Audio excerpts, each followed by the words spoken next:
The MVP award, possibly one of the most prestigious recognitions a professional athlete can get in their careers. It's one of the clearest signs of a player's hard work and consistency paying off as they dominate every single game they play. It demonstrates how they are the best in what they do in the entire planet. In one league, there's one MVP. That's how it works. In the MLB, however, the award is divided into two.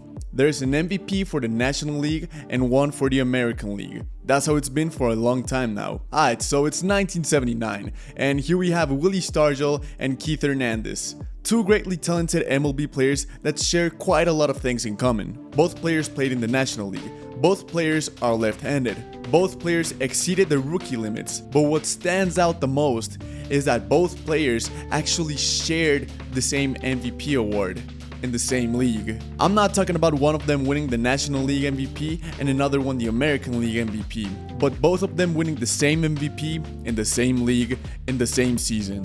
In order to become MVP of the league, you've got to put up amazing production on the field, impact your team like no other player can, and like the name says, bring the most value as you possibly can. A criteria that Willie Stargel from the Pittsburgh Pirates most certainly met in his 1979 campaign. As the captain of the Pittsburgh Pirates, Stargel was the undisputed leader of the team as he was 39 years old at the time. He wasn't his younger self from back in the day, but he still managed to adequately contribute for his team with stats that didn't stand out too much from the rest, as he finished the season being worth just 2.7 wins above replacement, a 32% on-base percentage, 55% slugging percentage, and a 90% OPS, and had 32 homers. But what he did have was enough veteran experience and leadership to bring to a team that wants to compete for a World Series.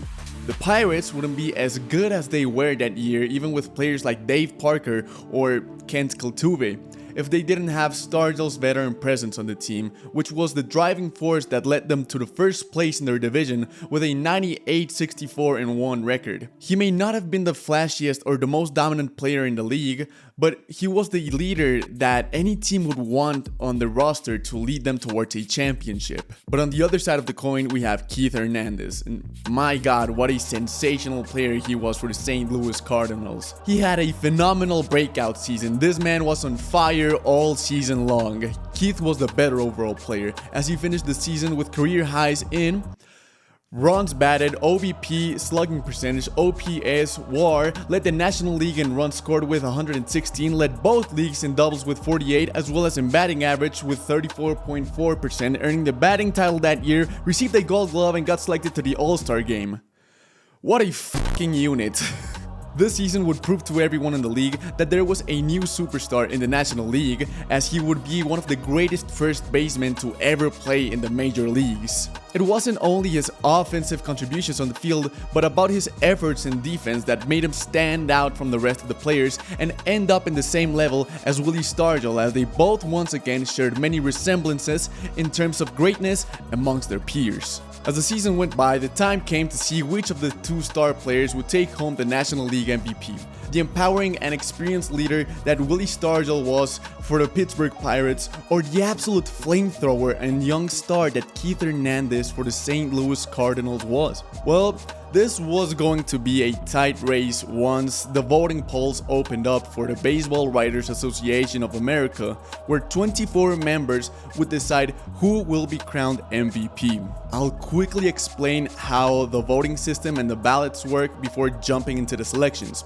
So, each of the 24 writers is required to write down 10 names on their ballot, with their first place being worth 14 points, the second place being worth 9 points, the third place being worth 8 points, and so on, all the way down to the 10th place, which is worth 1 point. Alright, now that we know how voting works, here are the results. Willie Stargel led the entire league in first place votes with 10 votes, giving him the clear advantage over other players in the MVP race. Hernandez, on the other side, only received 4 first place votes, but he was surely getting the majority of second and third place votes, which would add up just enough points to compete against Stargel's 216 total voting points. As you can see, Willie Stargel had the clear advantage against Hernandez, since he played an important role for the Pittsburgh Pirates as their leader that year, had more home runs, and led the Pirates to the first seed. The race was incredibly tight as Hernandez kept on matching Stargell until the results came in. Turns out Hernandez did manage to match Stargell.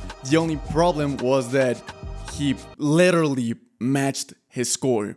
It was a tie. A tie on the MVP voting was extremely rare and unheard of before. The two MVP candidates managed to score 216 points each. But how? Well, it all comes down to 4 members from the Writers Association that skipped Stargell from their ballots, not even giving him a single 10th place vote, which was insane if you take into account how great he was compared to other players in this race. Not even just one vote, but a single point would have completely altered the MVP race. Maybe the writers were up to something regarding their voting criteria, so why not hear the reasons on why they didn't vote for Stargell? Okay, so here we have Mike Litwin, right? One of the 4 voting members that skipped out on Stargell, and he told the Pittsburgh Post-Gazette, quote, "I have as high regard for Stargell as anyone. I decided to put 2 Pirates on my ballot, and I decided on Kent Tekulve and Dave Parker." Right. Okay, another voting member called Harry Shattuck had to say he was limited to seeing Stargell play against the Astros. Okay, not sure how the voting criteria depends on a player's performance against the Houston Astros, but sure. Let's now take a look at Tim Tucker, another member that skipped out on Stargell, and what he had to say after voting for Omar Moreno, one of Willie's teammates in Pittsburgh. Quote, "I felt Moreno's ability to get on base and his defense were more important than Stargell's role." Oh my god. Surely Kevin Hand, another one of the 4 members that skipped on Stargell, has something better and more reasonable to say than the last ones.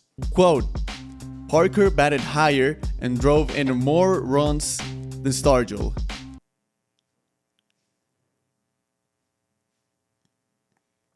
Okay. Right. Well, these guys have zero ball knowledge. Completely brain dead. I mean, I think there's more evidence to validate how stupid the voting process for the MVP was than the evidence there is to validate why the voters voted that way. Pirates general manager at the time, Harding Peterson, said the omission of Stargell from the 4 ballots was most disturbing.